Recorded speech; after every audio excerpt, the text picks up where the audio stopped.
Asalaamu calaykum waraxmatullaahi wabarakaatu. Idin salaam dhamaantiin asxaabta. Haddii taa markii ugu horreysay channelka subscribe saar si ay kusoo garaan muuqaalada cusub. Maanta waxaan ka hadli doonaa khilaafadii Amawiyiinta ama dowladdii Amawiyiinta.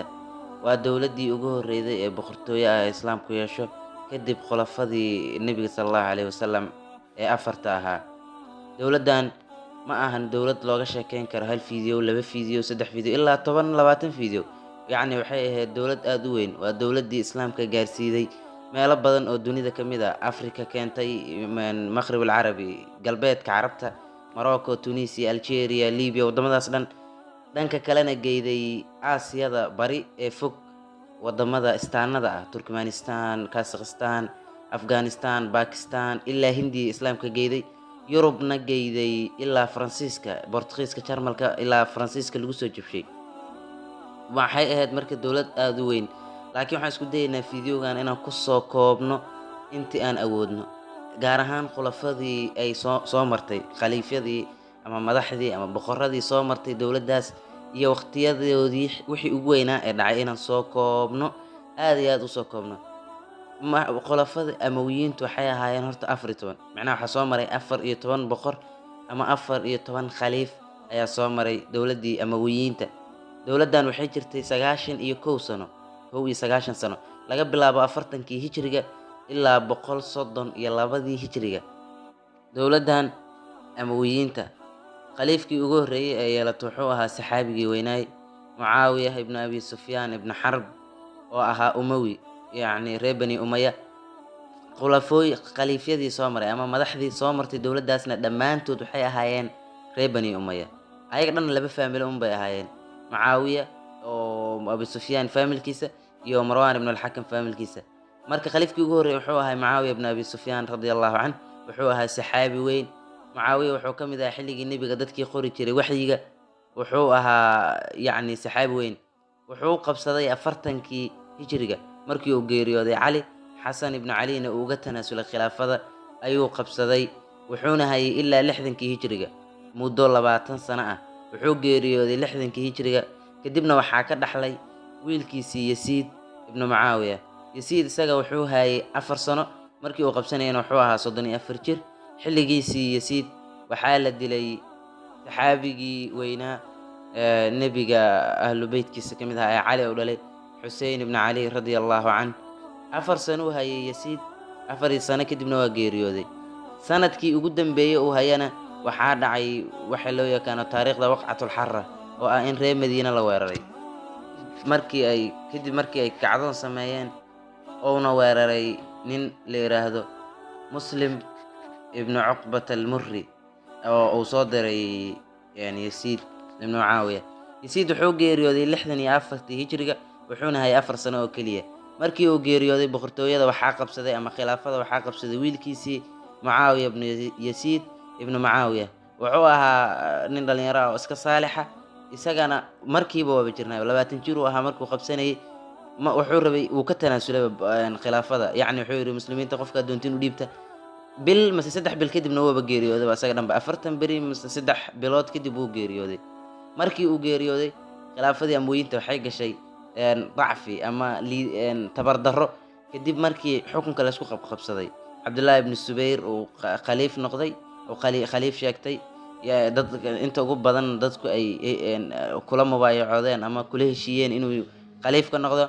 Laakiin waxaa ka soo baxay Shaam Marwan ibn al-Hakam.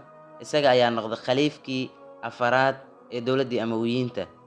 isaga wax badan ma hayn, 8 bilood buu hayay, kadibna waa geeriyooday. wax weyn oo saasana ma dhicin xilligiisii. kadibna waxaa qabsaday boqorkii ama khaliifkii ugu xooganaa xilligiisii, Cabdilmalik ibn Marwan. Cabdilmalik wuxuu hayay laga bilaabo 65tii Hijriga ilaa 86dii Hijriga, muddo 20 sano camal. adiga 66dii ilaa 86dii uu hayay. wuxuu ka dhaxlay aabihiis markii uu geeriyooday. Cabdilmalik ayaa soo gabagabeeyay khilaafaadkii dowladda oo qabsaday dhulalkii ay dhumiday xilligii ay dagaalka ku jirto oo dhan. xilligiisii waxaa la dilay saxaabigii weynaa Allah u naxariistay Cabdullah ibn Subayr radiyallahu anhu, waxaana dilay Xajaaj ibn Yuusuf 72dii Hijriga. Cabdilmalik markii uu geeriyooday 86dii Hijriga waxaa qabsaday wiilkiisii waliid ibnu cabdilmalik ibnu marwaan. waliid ibnu cabdilmaligaa qabsaday oo ah khaliifkii lixaad ee umawiyiinta. isagana wuxuu hayay muddo 10 sano ah. wuxuu geeriyooday 96 hijriga. isaga xilligiisii waxaa dhacay inta ugu badan furashooyinkii ay sameeyeen waa xilligii la qabsaday maqrib alcarabi Morocco. xilligaa 92 hijriga waxaa la qabsaday muslimiintu. waxay qabsadeen Andalus. Taariq ibnu Siyaad ayaa qabsaday xilligiisii. sidoo kale waxay muslimiintu qabsadeen magaalada Samarkand oo ku taala Turkmenistan aan u maleynaa inay ku taalo, oo wadamada istaanada kamid ah. muslimkuna meeshaas ay gaarsiiyeen.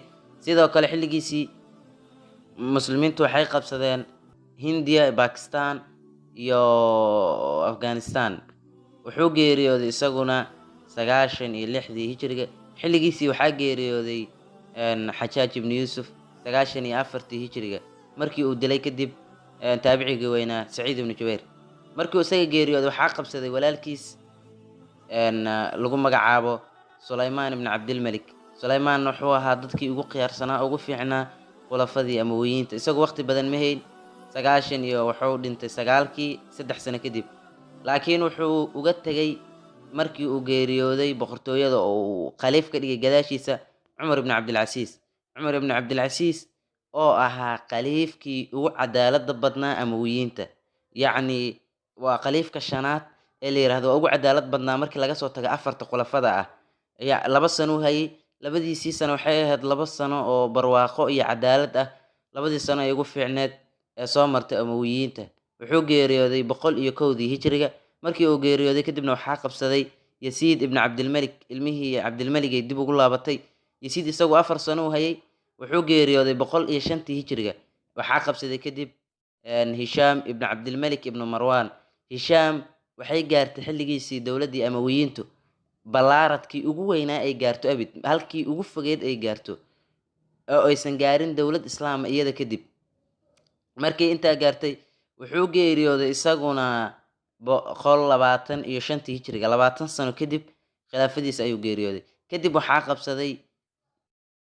waxaa qabsaday waliid ibnu Yasiid ibnu Cabdilmalik ibnu Marwaan, iyo mid faasiqu iska ahaa, wax badan ma hayn. wuxuu la muuqday fisqi iyo balaayo la soo baxay. kadibna waxaa dilay in adeerkiis oo khilaafadana ka qaatay Yasiid ibnu Waliid ibnu Cabdilmalik ibnu Marwaan.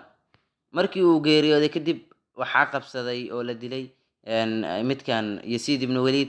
Yasiid ibnu Waliid wuxuu ahaa boqor fiican oo caadila, laakiin waqti badan ma hayn. daacuun u geeriyooday 6 biloodba kadib markii uu qabsaday. isaga kadib waxaa qabsaday walaalkiis Ibrahim ibnu Waliid ibnu Cabdilmalik ibnu Marwaan. wuxuu qabsaday 96 hijriga oo dhamaada 126 hijriga. wuxuu hayay 70 maalmood oo kaliya, waqti badan ma hayn. kadibna waxaa soo weeraray oo magaalada Dimashq ka qabsaday walaalkii dhanka hooyo, marna ay ilma adeer ahaayeen, Marwaan ibnu Muhammad ibnu Marwaan ibnu al-Hakam oo ahaa khaliifkii ugu dambeeyay oo loo yaqaan sidoo kale Marwaan al-Jacdi ama Marwaan al-Himar. Marwaan wuxuu qabsaday 127 hijriga. waxayna ka adkaadeen Cabaasiyiintu oo ay qabsadeen magaalada Dimashq. markii ugu dambeeyana la dilay 132 hijriga. halkaasna waxaa ku dhamaatay khilaafadii amawiyiinta, waxaana bilaabatay Cabaasiyiinta. intaas ayaan ku ekeenaynaa muuqaalkeeni maanta. deetaa markuu ugu horeeyo subscribe iyo like waxaan naga baqiilin. Wassalaamu calaykum waraxmatullaahi wabarakaatuh.